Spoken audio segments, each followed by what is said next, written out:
नेते जनतेचे नोकर असतात हे नेपाळचे पंतप्रधान बालेन शाह यांनी सिद्ध केलंय। नायक सिनेमामधल्या अनिल कपूर सारखे बालेन शाह यांनी असे काही निर्णय घेतले ज्यामुळे संपूर्ण जगामध्ये सध्या बालेन शाह यांच्या निर्णयांची चर्चा आहे।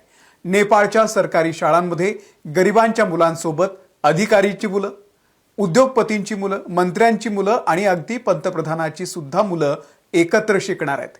प्रायव्हेट स्कूलवरती त्यांनी जोरदार प्रहार केलेला आहे। बालेन शहानं नेपाळमधल्या व्हीआयपी कल्चरची ऐशी तैशी करून टाकली। मंत्र्यांच्या मागे पुढे फिरणाऱ्या 10-12 गाड्या, सिक्युरिटी हे सगळं त्यांनी हटवलंय आणि ट्रॅफिक पोलिसांना सांगितलं की कोणाचीही गाडी असू दे, चेकिंगसाठी नाही थांबली तर मोठा दंड लावायचा आणि केस ठोकायची। हॉस्पिटलमध्ये सरकारी असो किंवा प्रायव्हेट हॉस्पिटल 10% जागा, 10% खाटा गरिबांसाठी राखीव ठेवायच्या आणि त्या गरिबांवरती 100% मोफत उपचार करायचे। उशिरा कामावर येणाऱ्या सरकारी कर्मचाऱ्यांना थेट सस्पेंड आणि भ्रष्ट अधिकाऱ्यांना थेट जेल। सीधी बात, नो बकवास। एवढंच नाही तर आजपर्यंत ज्यांनी भ्रष्टाचार केला त्या सगळ्यांची चौकशी लावलेली आहे। अनेक अधिकारी जेलमध्ये टाकलेले आहे। एवढंच नाही तर नेपाळचे माजी पंतप्रधान केपी ओली शर्मा यांना देखील अटक केलेली आहे। अत्यंत धाडसी निर्णय घेत बालेन शाह यांनी नेपाळमध्ये एक नवा शासन कारभार सुरू केलेला आहे जो तळागाळातल्या सर्वसामान्य लोकांसाठी आहे। बालेन शाह यांना जे शक्य झालं ते भारतात शक्य आहे का, किंबहुना आपल्या नेत्यांमध्ये असे धाडसी निर्णय घेण्याची धमक उरलेली आहे का, हे सगळं सविस्तर पाहूयात या व्हिडिओमधून।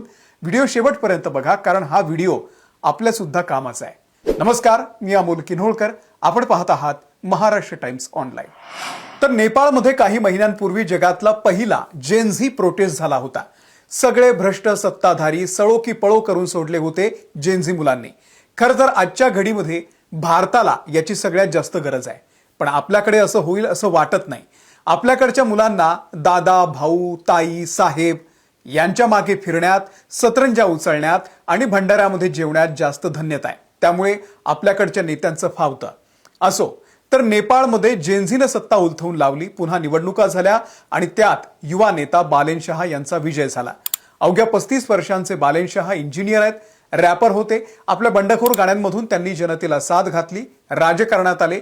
राजधानी काठमांडूचे ते महापौर सुद्धा होते आणि जेनझी आंदोलनाचा चेहरा होते बालेन शाह। तर बालेन शाह आता पंतप्रधान झालेले आहेत, सत्तेत आले। नेपाळमधल्या भ्रष्ट सिस्टीमवरती त्यांनी पहिला सर्जिकल स्ट्राईक केला। पहिले तर त्यांनी आपल्या मंत्रिमंडळामध्ये अशी माणसं नेमली ज्यांना त्या खात्याचा अनुभव आहे, त्या खात्याचा अभ्यास आहे आणि त्यात त्यांनी काम केलेलं आहे। नाहीतर आपल्याकडे काय असतं, क्रीडा मंत्र्याला बॅट पकडता येत नाही।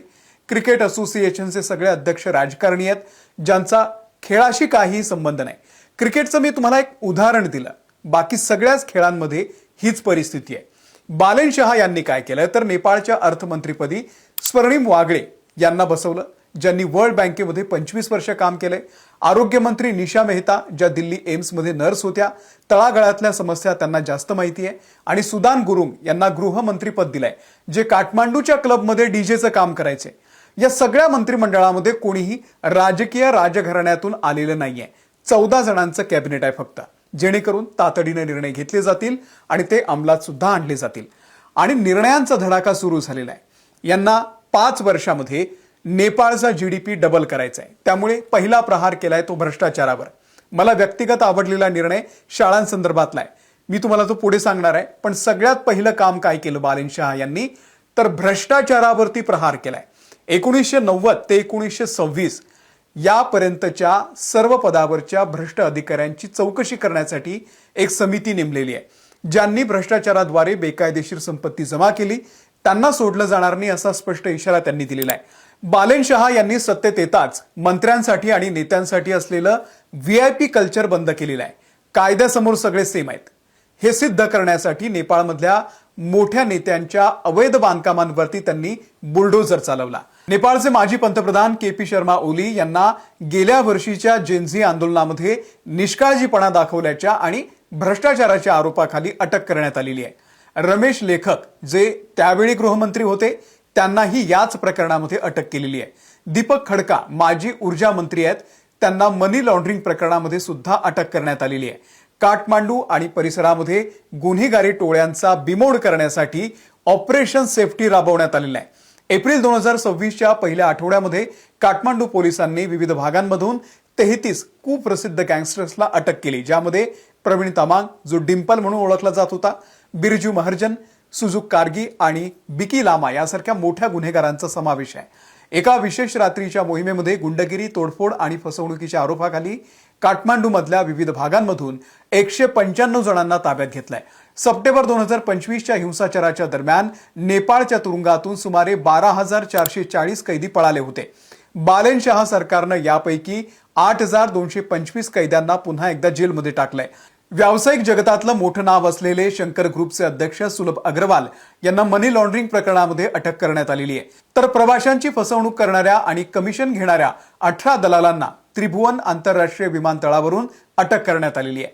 बालेनशहाच्या राजवटीमध्ये चुकीला माफी नाही. बालेनशाह यांनी 6 देशांमधल्या नेपाळच्या राजदूतांना परत बोलावलंय. भारतातले राजदूत शंकर प्रसाद शर्मा, ऑस्ट्रेलियामधल्या राजदूत चित्रलेखा यादव, दक्षिण कोरिया देशातल्या राजदूत शिवमाया तुम्बा हाम्फे, श्रीलंकेतले राजदूत पूर्ण बहादूर नेपाळी, डेन्मार्कचे राजदूत सुम्निमा तुलाधर आणि दक्षिण आफ्रिकेचे राजदूत कपिल श्रेष्ठ हे 6 राजदूत मागच्या केपी शर्मा ओली यांच्या सरकारच्या काळामध्ये राजकीय कोट्यातून नियुक्त करण्यात आले होते. बालेनशाह यांनी सत्तेत येण्यापूर्वीच वचन दिलं होतं की राजनैतिक पदावरती राजकीय कार्यकर्त्यांच्या ऐवजी तज्ज्ञ आणि पात्र व्यक्तींची नियुक्ती केली जाईल. त्यामुळे या सगळ्यांची हकालपट्टी करून त्या जागी आता पात्र आणि अनुभवी व्यक्तीला बसवलं जाईल. याचा अर्थ नो वशिलेबाजी. यापुढे फक्त पात्रतेनुसारच नियुक्त्या केल्या जाणार आहेत. आणि सगळ्यात मोठा निर्णय शिक्षण क्षेत्रातला. सर्व खासगी शाळांना त्यांच्या एकूण विद्यार्थी संख्येच्या 10% जागा गरीब आणि गरजू विद्यार्थ्यांसाठी मोफत ठेवणं अनिवार्य आहे. जो नियम पाळणार नाही त्या शाळेवरती कडक कारवाई केली जाईल. हा त्यांचा सर्वात महत्त्वाचा निर्णय मानला जातोय. शाळा आणि महाविद्यालयांच्या आवारामध्ये असलेल्या सर्व राजकीय विद्यार्थी संघटनांवरती त्यांनी बंदी घातलेली आहे. राजकीय पक्षांचे झेंडे आणि कार्यालय 7 दिवसांमध्ये शाळांमधून हटवण्याचे आदेश दिलेले आहेत. ज्या खासगी शाळांची नावं परदेशी आहेत, उदाहरणार्थ ऑक्सफर्ड, केम्ब्रिज, त्यांना वर्षाच्या अखेरपर्यंत आपल्या शाळांची नावं बदलायची आहेत. नेपाळी संस्कृतीशी संबंधित नावं ठेवणं बंधनकारक आहे. लहान मुलांवरचं अभ्यासाचं ओझं कमी करण्यासाठी 5वी पर्यंतच्या सर्व पारंपरिक परीक्षा रद्द केलेल्या आहेत. 14 एप्रिल 2026 पासून शाळा स्तरावरती सर्व प्रकारच्या प्रवेश परीक्षा आणि ब्रिज कोर्सेसवरती बंदी घालण्यात आलेली आहे, जेणेकरून खासगी शाळांना विद्यार्थ्यांकडून अवाढव्य फी उकळता येणार नाही. खासगी शाळांना पर्याय म्हणून आणि सरकारी शाळांचा दर्जा सुधारण्यावरती त्यांनी आता जास्तीत जास्त भर दिलेला आहे. आणखी एक महत्त्वाचा निर्णय घेतलाय, तो म्हणजे रुग्णालयांच्या संदर्भातला.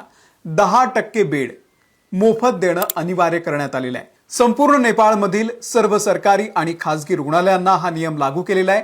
प्रत्येक रुग्णालयाला त्यांच्या एकूण खाटांपैकी 10% खाटा या गरीब, असहाय्य आणि बेवारस रुग्णांसाठी मोफत ठेवाव्या लागतील. सर्व रुग्णालयांना त्यांच्याकडे उपलब्ध असलेल्या खाटा आणि मोफत उपचार घेत असलेल्या रुग्णांची माहिती रिअल टाइम मध्ये सरकारी पोर्टलवरती अपडेट करावी लागेल. रुग्णालयाच्या गेटवरती किती खाटा सध्या उपलब्ध आहेत, किती बेड उपलब्ध आहेत याची माहिती स्पष्टपणे लावणं हे अनिवार्य करण्यात आलेलं आहे.